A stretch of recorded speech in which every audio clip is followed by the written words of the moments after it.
Good afternoon, everyone, and welcome. It's a real pleasure to have Jacob Krich with us.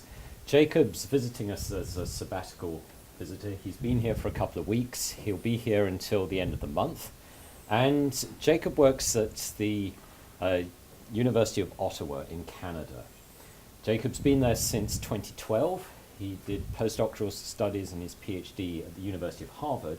And over a number of years, Jacob has worked on the problem of the intermediate band solar cell.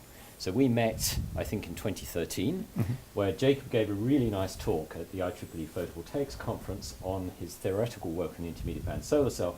We immediately went for lunch afterwards and spent much of the rest of the day debating the intermediate band solar cell, because I realized the work Jacob was doing is actually paving the way to potentially making a working intermediate band solar cell. So it's a real pleasure to have you here, Jacob. Welcome, and we're really looking forward to your talk. Thank you very much,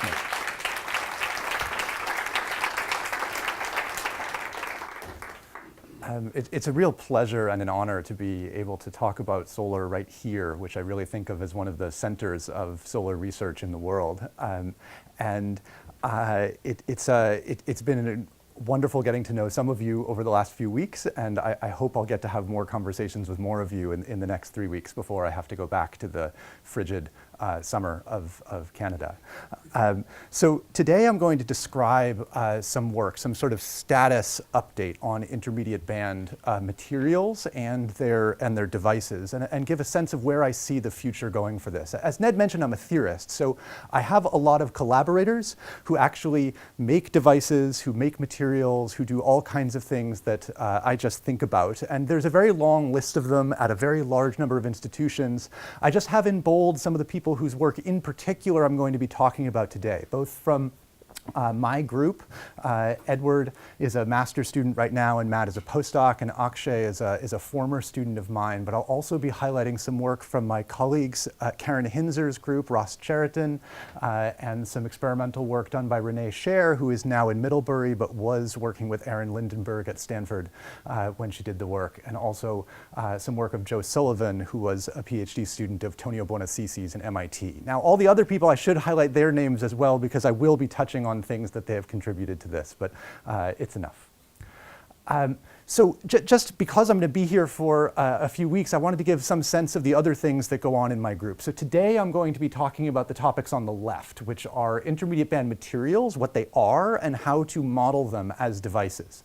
I also do work on nanowire photovoltaics. I do work on using intermediate band materials for infrared photodetection. I have a part of my group that is working on problems of energy transport in light harvesting complexes for biology, and in monochromatic, highly efficient monochromatic photovoltaic energy conversion. And I'm very happy to talk about all of these things if any of them are of interest. But today what I'm going to do is I'm going to start by assuming that this room is not experts on intermediate band solar cells. For those who are, I apologize for that. And I will give my overview of how those work and talk about the three material classes for them that exist. I'm going to describe a figure of merit for knowing when we have a good intermediate band absorber that we can use to make devices. And then I'm going to describe at the end some new developments, some unpublished things that are in my group that I'm pretty excited about. So, a standard photovoltaic, a standard single junction photovoltaic can be a PN junction with a band gap. And just to establish the notation, what we have is a band gap, and we can absorb the photons that have energy larger than the band gap. And I'm going to try to use this pointer. If we have, this is our air mass 0 solar spectrum, we can see that this material allows absorbing all the photons above the band gap, but it is immediately lost to transparency, all the photons with energy less than the band gap. So if we include the radiative recombination effects, we can do Shockley and Queisser's famous detailed balance calculation and get these limits for the black body spectrum efficiencies. So 41% under fully concentrated light, 33% under unconcentrated. So breaking these limits is sort of the great goal of many different types of research. They've actually been broken by multi-junctions, but I'm not going to talk about them. What I'm going to talk about is the intermediate band photovoltaic. So in that case, what we do is we take the same p-n junction that we had to start with, and we put a new material in the middle, an intermediate band. This is something where we have a conduction and a valence band, but another set of energetically allowed electronic states that is energetically separated from both the conduction and the valence band. So what this allows us to do is to absorb the subgap photons wherever they may be found inside the device. But we can also absorb two subgap photons to move an electron from the valence band to the intermediate and from the intermediate up to the conduction band. What this allows us to do is effectively in the solar spectrum, we can take this chunk of the spectrum and we can essentially turn half of those photons into carriers. What this allows us to do is to set our voltage with the large band gap over here while increasing our current. And when you do the detailed balance calculation, as was first done by Luque and Marti in 1997, you find this 63% number, which is essentially the same as the limit for a triple junction solar cell. So under unconcentrated light, it's 47%. Both of them are about 50% larger than the respective single gap limits. And that's really what we want to look for. And so this is a very nice calculation. As a theorist, I really enjoy it because it really captures the physics of what we're looking for. And the modern age of the intermediate band solar cell comes from 1997, where this detailed balance calculation was done. It had been suggested earlier that maybe intermediate states would be helpful, but it was never really quantified how helpful they could be until 1997. So there's really two major problems in the field of intermediate band solar. The first is that there are no known naturally occurring materials that have this band structure. It's not something that we have. We have insulators, semiconductors, metals, naturally a lot of exotic things, but this is not a thing that we know of in nature. So what I would say is for the first 10 years after 1997, the community was trying to find what materials can we engineer or find that have this band structure. Then after we have them, there's the question of how do we get them to be good enough? So having found some intermediate band materials, which I will tell you about shortly, right now they're not good. Okay, they have very short non-radiative lifetimes in general, or they're not good absorbers. And we need them to be both good absorbers and have long non-radiative lifetimes in order to make a good intermediate band solar cell. So the challenge in the community right now is to find the right materials. First, to say we have this band structure, which I think we've basically accomplished, and now to actually improve our material quality or improve our choice of material to actually meet all the requirements to make them effective. But at the end of this talk, I am not going to present an efficient intermediate band solar cell because that doesn't exist. Okay, but I'm going to talk about the road of how we are going to get there. So I want to introduce what is the range of materials we are looking for intermediate band solar. So this is a detailed balance calculation. So it's purely radiative limit. And on the horizontal axis, we have the band gap. And on the vertical axis, we have the position of a sharp intermediate band that's just at 1 energy. And what we can see in the color scale is what is the limiting efficiency for such a material in detailed balance. And the line is the contour that gives the Shockley-Queisser limit. So this is under full concentration, and I've marked with an F the band gap combination that is the optimum. So this is 1.9 eV as the band gap and 0.7 eV, or symmetrically 1.2 eV as an intermediate band position.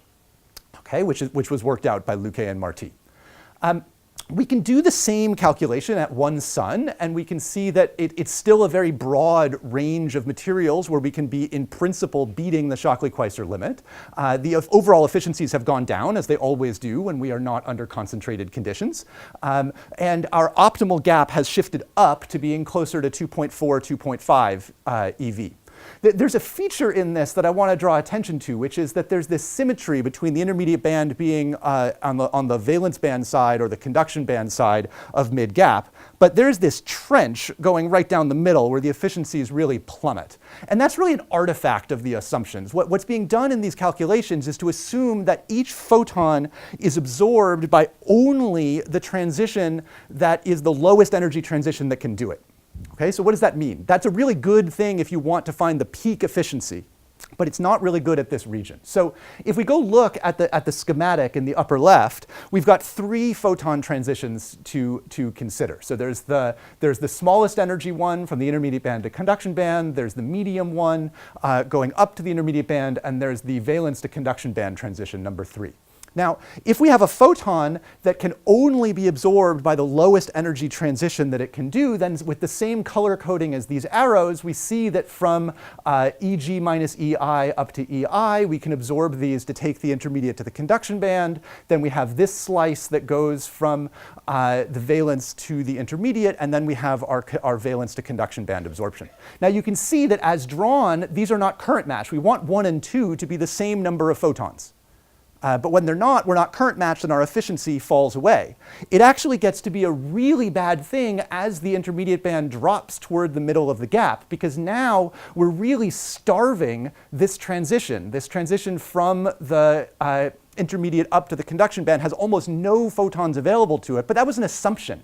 It would clearly be better to take some of these photons from process 2 and move them over to process 1.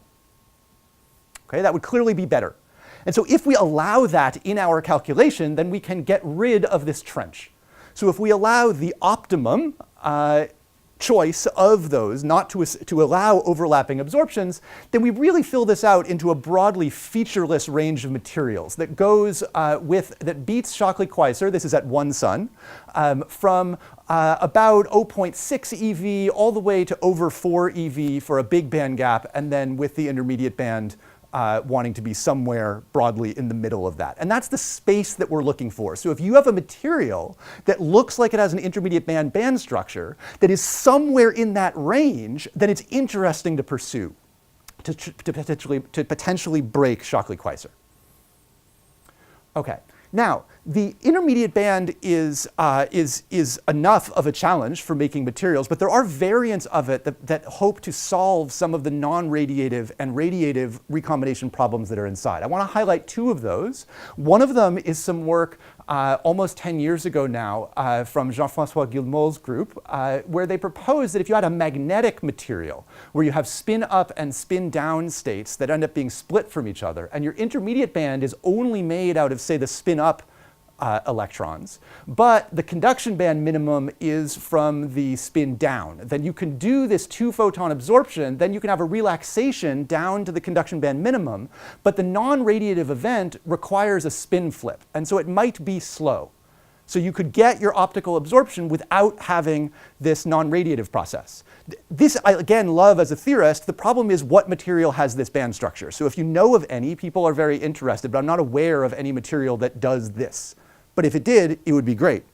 Now, some other work has been done over many years. This is the first paper done by Ned to propose that we could get an improvement by having what's called a ratchet band. So we can move from the valence band up to the intermediate band, then have a relaxation step down to a ratchet band, which can move back up to the conduction band. So, but you only have optical coupling, between the valence and intermediate and between the ratchet and the conduction, but not the other way. That allows you to, for a number of different arguments, it allows you to improve the efficiency and the robustness of these materials. And working on finding materials that have this kind of band structure is an ongoing project here, which I won't talk about further.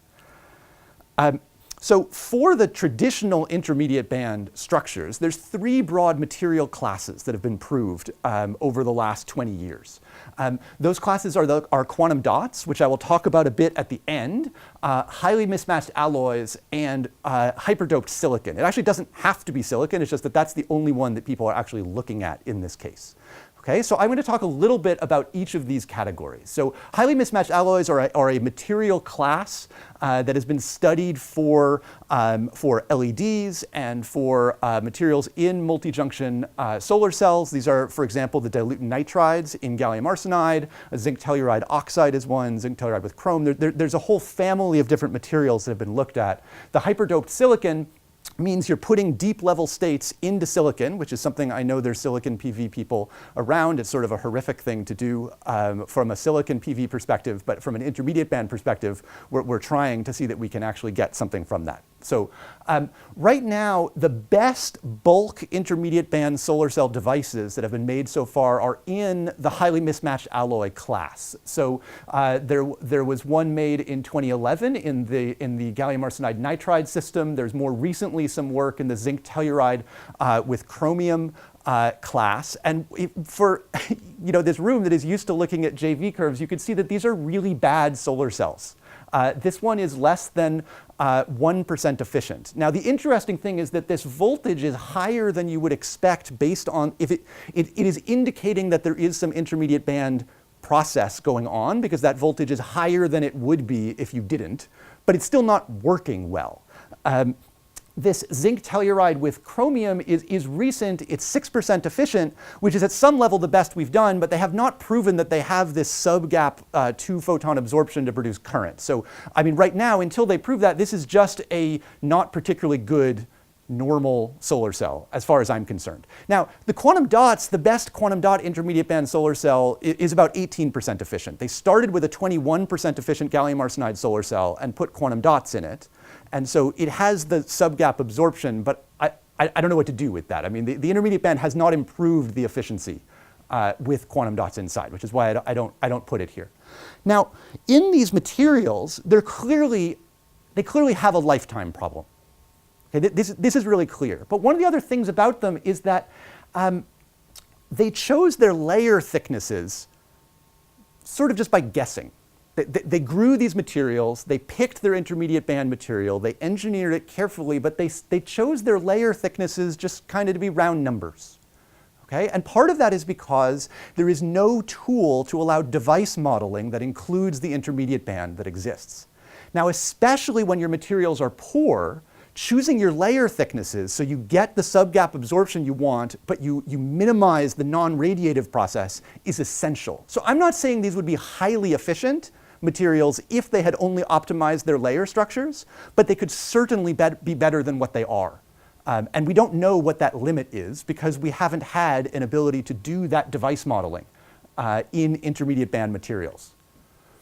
Okay, so I'm now going to talk for a little while about hyperdoped silicon, where I'm involved in a very large international collaboration to study. We're interested in this material both for solar energy and for infrared photodetection. So there's a lot of different people who are interested in the same materials for a bunch of different reasons. These materials are made by putting in deep level forming dopants at concentrations that far exceed the equilibrium solid solubility limit so that they can have good optical depth in a very thin layer of this material. So the way that we make that is by going to ANU and having ion implantation. So we can put ion implantation of any element to essentially any concentration we like in a layer that's, say, 100 or 200 nanometers thick. That destroys the crystallinity of the silicon. Okay, it amorphizes the silicon when we put in the concentrations that we care about. So the samples are then shipped to New York, where we do a nanosecond pulsed laser melting. And what that does is it melts through this amorphized, highly defective region down to the single crystalline silicon underneath. There's then a recrystallization front as the crystal rapidly resolidifies, and it makes a good single crystal silicon with no extended defects, but that recrystallization front can, for some elements, move faster than they can diffuse away in the melt. So if this were an equilibrium process where you just had molten silicon and you put in 1% gold, the gold would all, at solidification, just go out to the surface. But it can't move that fast because this is occurring only over tens of nanoseconds. So we trap a non-equilibrium concentration of these dopants, and how much we can trap depends on the diffusion constant in the melt of the element that we care about. But we can, to a very large extent, violate the solid solubility limit. Okay, so that's the rapid epitaxial solidification. We call those materials hyperdoped, which is to say they're doped far, far beyond, 10,000, 100,000 times beyond the equilibrium limit for these elements. Okay, so we have, as a collaboration, studied originally the chalcogens as dopants, but we've also studied a range of transition metals. And the big question that I get asked as one of the theorists in this collaboration is what materials should we be looking at, and then when we do them, what doping levels should we be using? So there's a whole history going back to what I was presenting when Ned and I first met in 2013. People were looking to get an extremely high concentration of dopants, so we get an insulator to metal transition on the idea that that would cause a long lifetime under lifetime recovery. That's a whole other story that I'm not going to go into today, but some of my work in the past is to say that won't work. Okay, so our goal is not just to put in as much as possible.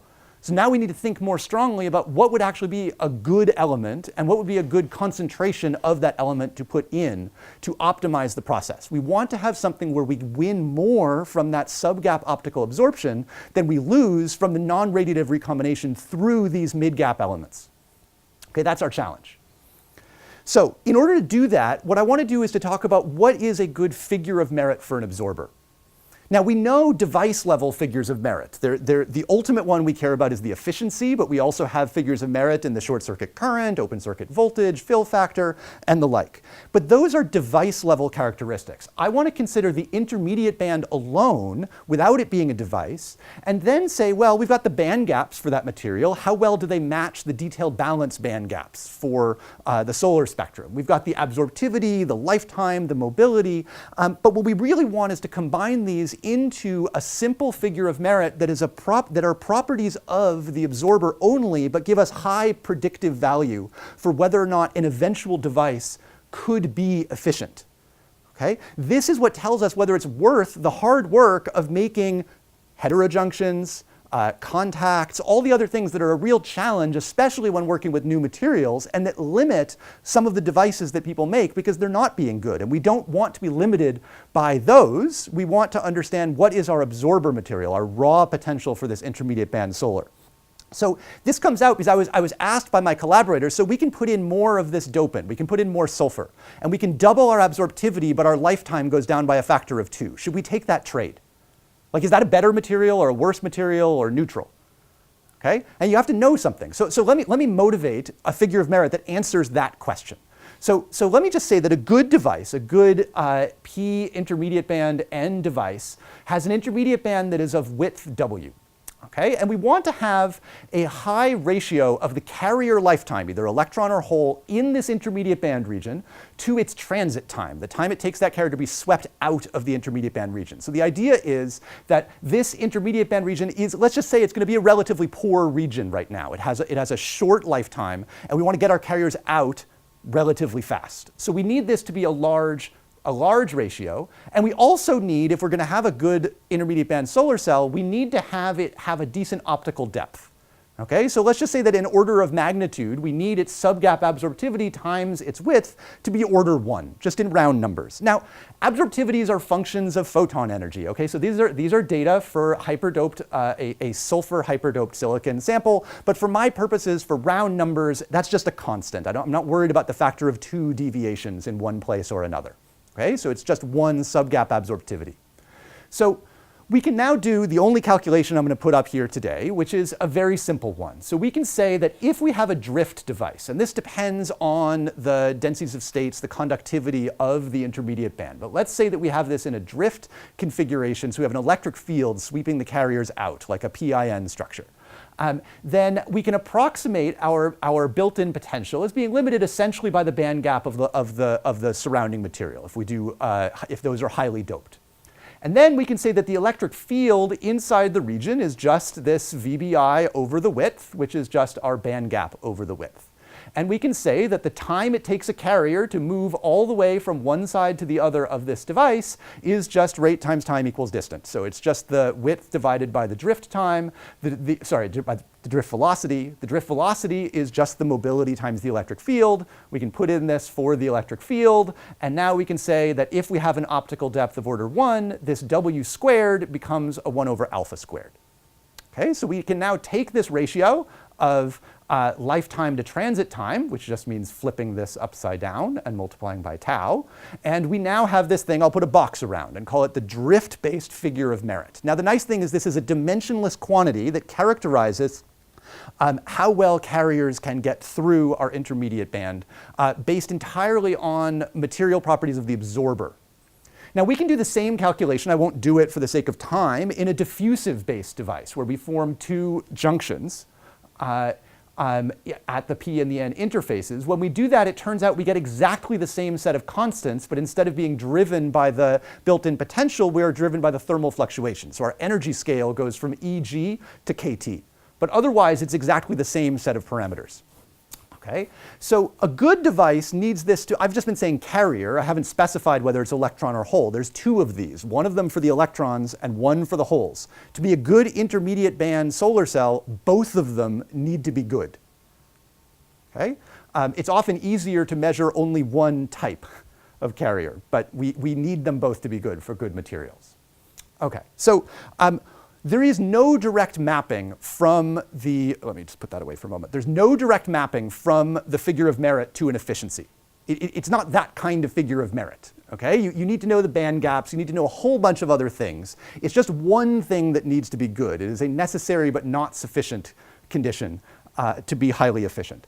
Having said that, I did do a simple model. This is based on the diffusive limit where we make the depletion approximation at the two junctions. And what I have here is the ideal band gap. So these are current matched at full concentration. And study in this model what is for some figure of merit, and the figure of merit depends on all of these properties. What I actually did is I varied alpha, the absorptivity, while keeping the subgap absorptivities, while keeping mu and tau the same. This is a fictitious material. I set all electron and hole properties to be equal to each other. This is just a theoretical construct. And varied the figure of merit and asked as an optimization, what do we want the thickness of this intermediate band region to be? So that's what I call this optical depth, which is just the alpha times W. And then what is the efficiency that we get? And so we can see there's two regions here. In this first region, it says, get rid of that intermediate band region. Your figure of merit is really bad. This is a perfectly good solar cell, and then you put in this terrible material in the middle. Okay, this is where we get no improvement, and in fact, we get a loss of efficiency by putting in the intermediate band, and that's where our devices are right now. Okay, once this figure of merit in this case gets to be order 1, then we can start to say, okay, now we want to actually include this intermediate band absorber, and we will get an efficiency improvement that comes from it. Okay, so that's our target. In this case, it's about order 1. Now, I should say that I gave the optical depth as just being a simple absorptivity times thickness. If we actually have a light trapping architecture, we can in principle get a much higher absorptivity from higher absorbance from a very thin layer. So if we are willing to have a light trapping architecture, to put that as a requirement on the device, we can effectively, as far as the figure of merit is concerned, increase our absorptivity by a factor of 4n squared, where n is the index of refraction. So for silicon, this is a factor of almost 50. And since alpha appears quadratically in the figure of merit, this means that we're increasing our figure of merit by a factor of almost 2,000. So that means instead of looking for a material that has figure of merit order 1, we'd be looking for one that has figure of merit order 10 to the minus 3. But that would require a really good light trapping architecture. So there's a trade-off in between those. Okay, so I now want to describe some measurements, some figures of merit for actual materials. In these, what turns out to be the hard part is not the absorptivity, that's a relatively simple measurement, not the mobility, that's a relatively simple measurement, but getting a good sense of what is this trapping time for these materials where they're really bad has been the challenge. So I'm going to highlight how we get those trapping times. Okay, so this was done by my colleague Renee Scher when she was at Stanford in Aaron Lindenberg's group. And these are pump probe measurements of lifetime. So we start out with a 400 nanometer pump. So, and this is for sulfur or selenium hyperdoped samples, or what I'm going to highlight here. We've done this for a range of other ones as well. To scale on here, a 400 nanometer pump has plenty of energy to move electrons from all of these bands to all of the other ones. So we produce a bunch of electrons up in the conduction band, and we've moved them from both the intermediate and the valence band. Then after some time delay, a terahertz probe comes by. That terahertz probe is energetically the thickness here. It cannot do any interband transition. Its absorption is only an intra-band free carrier absorption. And so its absorption is basically a proxy for the conduction band carrier concentration, which you can just watch coming down. But because these can be picosecond pulses, we can have picosecond time resolution on these. So with these hyperdoped samples ranging in sulfur concentrations from 10 to the 18 up to 10 to the 20, we can see that this decay changes a lot. So over here, this at the high dose, this is coming down in just a couple picoseconds, while even in these lower dose cases, which are again a couple orders of magnitude above the solid solubility limit, all of these are hyperdoped, it's hundreds of picoseconds. So we can extract the fast timescale. These have two timescales in their decay. There's a fast one and a slow one. There's a whole long story to say about that. Suffice it to say for this talk that the fast timescale is the one we're worried about, the one we care about for our devices, which is the timescale for the conduction band down to sulfur trapped states time. And as we increase our dopant concentration, this plummets down to being close to a picosecond. Now this is this insulator to metal transition time where there had been a theory that predicted that this lifetime would recover. After that, we see no evidence of that, which I personally am not surprised by. But it still raises the question of, okay, where do we want to be? If we want to be anywhere on this. So we can combine these results with the results that I'm not showing for mobility and absorptivity to make for the electrons, again, this is just one of the processes we're looking at, what is our figure of merit for these different sulfur concentrations. And we can see that this high concentration case has quite a low figure of merit, whereas one of these points that honestly in our collaboration we had more as a control is the one where we're actually approaching a half, and who knows what we could do with material quality or different depths or other things. So we are working now to explore more this intermediate hyperdoped region where we're away from this insulator to metal transition and we have a better trade-off between our absorptivity and our lifetime. Okay? And we haven't measured the whole figure of merit. This is entirely for the electrons. So I want to point out some work that's not done by my collaborators. So in the highly mismatched alloys, there's some work that came out last year on the gallium phosphide arsenide nitride highly mismatched alloy. And in that case, it's a material that has a large band gap of 2.1 eV, and they report their absorptivities, so we can see, we know their layer thicknesses, so we can extract the subgap absorptivity that we see there, and they've done pump probe measurements of exactly the same type that I just described, and they find a lifetime of 23 picoseconds for this material. They estimate in the paper, I think this is a little optimistic, an electron mobility of 1,000 centimeters squared per volt second. I'll take that because they have it in their paper. They didn't measure it. But if you put those together, then this has a drift figure of merit of 19. Okay, so it gets to be pretty interesting. Again, we don't know what the whole figure of merit is, but it's an interesting material to do more work on. This is, again, just the absorber. It's not made into a device. There is no device characteristic to characterize. Now, also from, this is from Vladek Valukevich's group at Berkeley, and they've also studied the zinc oxide selenide, and they've measured a 1 nanosecond lifetime. Again, the same type of terahertz pump probe measurement, but again, orders of magnitude longer lifetime. We don't know all the other parameters, so I can't tell you what the figure of merit is for that. But these are new materials that are being studied for the first time within the last year, and so there's new ones that are coming, and they're potentially interesting for making devices. Okay, so I want to describe briefly how we can make predictions for what kind of hyperdoped materials would be good and what kind of doping concentration we would like to have. Okay, so just again, in a simple-minded model, we have our drift figure of merit, and let's consider the electron figure of merit. So our absorptivity is proportional to the concentration of these impurity states that we have. So we want to know this process, taking an electron up from the intermediate to the conduction band.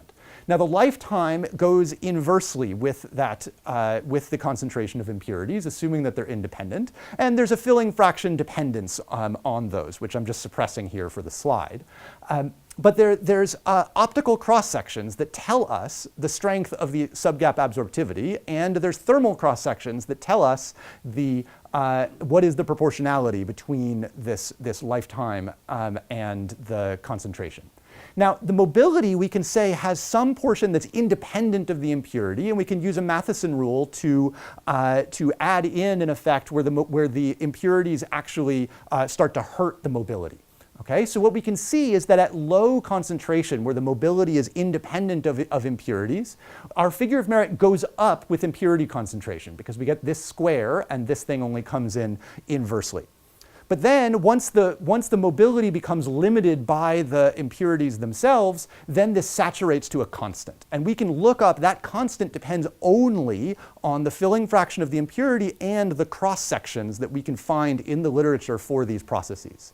So an enterprising graduate student, Joe Sullivan, Antonio Buonasisi's group, can go look through the literature to try to extract these cross-sections for a range of materials. So these are a bunch of dopants in silicon with their energetic positions. Sometimes there's uncertainty, so we have it broadened out, and we get uncertainty in all the parameters. So here is this new star, which is this limiting figure of merit, if we chose the doping concentration correctly, for this set of materials. And some cases we have electron properties, some we have hole properties. In some cases we actually have both, but in most cases we don't. Now, this is being done assuming that these states are half filled, but that may not actually be the current matching case. So based on the solar spectrum and where they are in the gap, we can figure out where the current matched filling fraction is, which causes an adjustment to some of these over here. But regardless, this line is our figure of merit is 1, and that tells us where are the most interesting dopants to start to look for. So silver is interesting, even though we don't have full data on it, as both a donor and an acceptor. The zinc double acceptor has huge uncertainties to it, but interesting to explore. Silver actually turns out to be a really fast diffuser, so it's actually quite hard to go and make good hyperdoped samples with it. But when we consider the light trapping architecture, our target for a figure of merit becomes much lower, and many more dopants become potentially interesting intermediate band materials in that case. And so we are looking in this way, and I've been talking to Matthias about how to get more data on more dopants, because he looks at these to try to expand this out to more possibilities inside silicon, because we're just looking, I mean, doing this in a combinatorial fashion is slow. Okay, so I am going to move now. I'm going to conclude, I'm almost out of time, with two new things that are unpublished in the group. So I'm going to start with quantum dot case. So these are made by Zetian Mi, who is moving from McGill to Michigan and is sort of delocalized between them right now. And these are gallium nitride nanowires with indium gallium nitride quantum dots embedded in them. He's made them for LEDs, and we're studying them for intermediate band solar cells. Now, the gallium nitride has a band gap up at 3.4, but the indium nitride has a band gap of 0.7. So by tuning indium concentration, you can nominally have a gigantic range of intermediate band positions, and if you were to put indium in both dot and shell, you have a very tunable system. So he makes nanowires with the dots embedded in them. This is a cartoon for how those devices look. And I just want to present one piece of data that we have from these samples. Okay, so this is a 2-photon measurement where there's two different curves here. In blue is just a standard EQE being done on these dots. And you can see that this is not fully calibrated, so the EQE percentage should not be taken as an exact quantitative measure, but more as a relative concept. And this is on a log scale. And what we can see is that we've got the band gap of the gallium nitride up around here, and in the subgap, there's just not very much going on. It doesn't work that well for the subgap photons down there, but there is some absorption, because these can be absorbed by both of these dot transitions. Now, if we bias it with 850 nanometer light, and actually quite a strong 850 nanometer light, what we're doing is we have an absorption that can only move from the excited dot state up to the conduction band. Okay, it cannot do this transition, and it can't do the band-to-band transition. We can then sweep our EQE measurement again, and we can see that we get this other curve. This is the red one, which begins to have a significant increase right around, we estimate just based on the indium concentration, that these dot levels should be about 2.3 eV, and we see this increase occurring at about 2.1 eV, which is just about where we expect it to be for this 2-photon absorption to occur. But this is actually, in the scale of quantum dot intermediate band work, this is actually a very large change in the EQE to be observing. Okay? I'm not showing you the other data to compare this to from other groups and other systems, but this is actually pretty big, so we're pretty excited about it. Now, Ross has also done some literature work looking at indium gallium nitride quantum well structures to try to extract what are these subgap absorptivities that we can get. He has again found only one of the two transitions, but inside those he's gone and found a range of hole mobilities, carrier lifetimes, and this subgap absorption coefficient to put together to make a sort of statistical whisker diagram for the figure of merit that we think we can get out of the InGaN system. And you can see that this is actually pretty exciting because sort of the mean properties that he gets from the literature are in the, are around 40. Okay, so it's an exciting system for us to keep looking at, but that's what we have right now. So I just want to conclude by talking about device modeling. I mentioned at the beginning that there is no existing model that allows you to study intermediate band devices. And we need those in order to understand what makes a good device. I've proposed a figure of merit, but that's just one qualitative argument. To really understand what we need in a real system, we have to be able to model it as a device and to optimize the materials that we have. There are some attempts at device models in the past, each of which is missing some of the physics that is important for a real coupled Poisson drift diffusion solver. And there's many detailed balance-based JV predictors. So we've been working on this in our group for almost 2 years now. And what I can say now is that we have a device that we're very happy with. So we started out by just making a PN junction. If you've never made a drift diffusion Poisson solver, it turns out to actually be a gigantic headache, which I'm happy to talk about not during here, but we had many problems. Everybody warned us that this was true, and we just naively went ahead, and we got every roadblock that everybody always gets. But here we have, just as our test case, that we have a PN junction which we can benchmark against Synopsys Centaurus, which is an industry standard, very high quality device model. And we can see that for this test case, this is a very narrow scale. These are our current densities versus position in our device, and we're better than a 10 to the minus 3 relative deviation away. So we're very happy with that inside our device. This is at forward bias of 0.4 volts. When we go into reverse bias, we're actually working, ours is a finite element method built on an open source platform for finite element models called Phoenix, and it's limited to 64 bits. Centaurus will often go to higher precision arithmetic to be able to do hard problems. And when we go into reverse bias, where our currents get to be very small, so this is minus 0.2 volts, we're actually doing better than Centaurus, because Centaurus has this artifact going on, and we're pretty sure that's not supposed to be there. So our device is even beating our comparator in this case, which we're pretty proud of. Okay, but that's just a PN junction. There's lots of materials that will let you do that.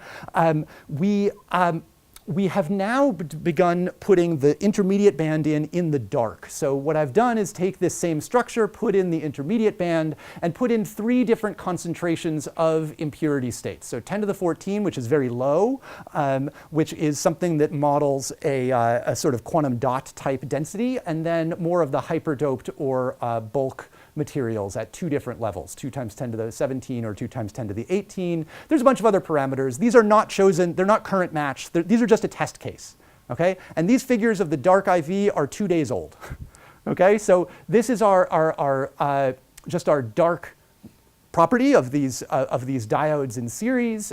We can look here at our applied bias. I think I actually have this. At 1 volt, we can look at our band diagrams for the higher dose concentration, where we end up with these nice junctions, or for the lower dose case where it's fully in this drift limit. We can see our quasi-Fermi levels. We can see anything you like. It's all beautiful. I'm very excited. This has never been done before. And this morning, I got results with the light on. Okay, there was a bug, it got solved while I was asleep last night, and these are a couple hours old for these same samples showing a one-sun JV curve with the efficiencies I've labeled there as roughly being from 14% up to 31%. Again, these are not current matched band gaps. They're ideal in some cases, they're not ideal in other ways. And we can go and look, for example, at the band diagram for this case under illumination and see the quasi-Fermi levels in detail for this. So I'm pretty excited about this. We're going to be releasing it within the year as something for everybody to be able to use to model intermediate band materials. And really, we want it to enable better device structures. So when people go and they have a material and they make their device, let's make it as good as we can, shall we? And let's figure out really what we need in order to make good intermediate band solar cells. I don't have the answer to that yet because this is the tool we need, and this has been working for maybe 8 hours now. Okay? So with that, I'll just give as a recap that the intermediate band solar cell has a lot of potential, but we don't yet have the materials that are sufficiently high quality to make highly efficient solar cells. So I've proposed 2 different ways to improve that, one of which is this qualitative figure of merit, and the other one is a much more generic tool, which is this device model, which we will be sharing soon. Thank you very much.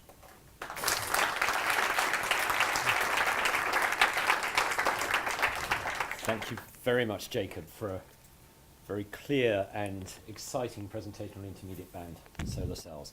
We've got a couple of minutes for questions. Have we got any questions?